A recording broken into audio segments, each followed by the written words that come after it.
Harvard law professor and Newsmax blogger Alan Dershowitz moments ago adamantly denouncing the Iranian nuclear deal as Obama gambles with America's future. Welcome back to Newsmax Prime. Joe Pags filling in for J.D. Hayworth.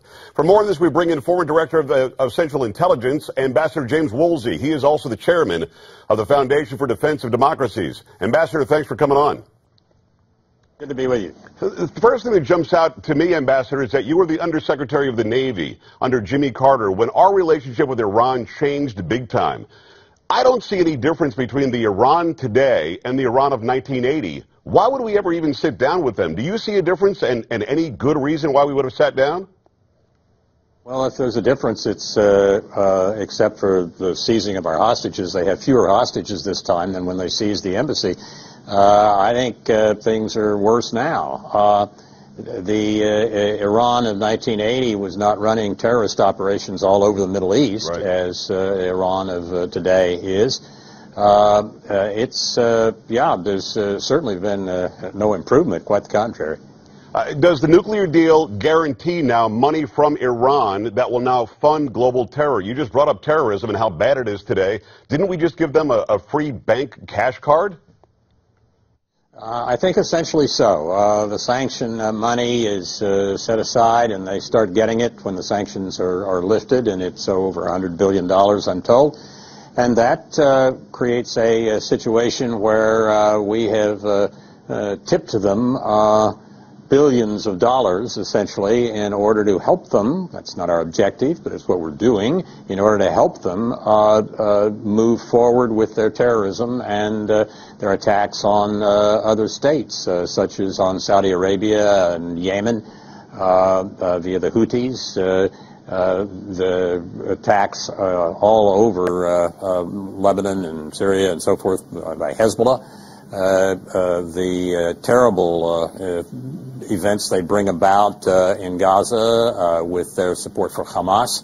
It just goes on, and I think that we are in a very difficult situation with Iran, and certainly they're not doing anything to justify confidence that they will follow their word and do what they say they are going to do in a signed agreement. They have a word, tahiyya, which essentially means lying to infidels, and it's not just permitted, it's kind of recommended, and it is a indication of their duplicity, which is a policy conscious. It's not something that accidentally crops up from time to time. It's the way they negotiate and manage, try to manage events.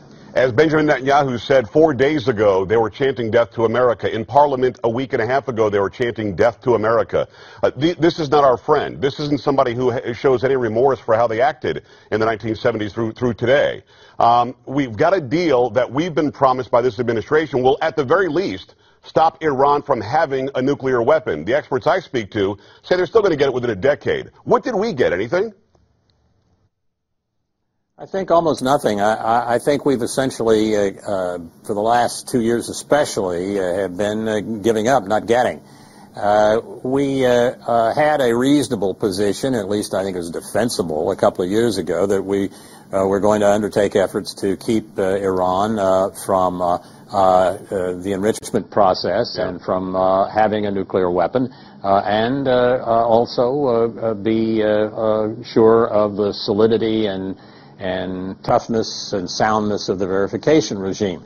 The United States has now given up on all of that, and we are in a very weak position because of all the concessions that our negotiators have made under the instructions, I'm sure, of the President. I don't think we should blame the negotiators for right, this. They're acting under orders.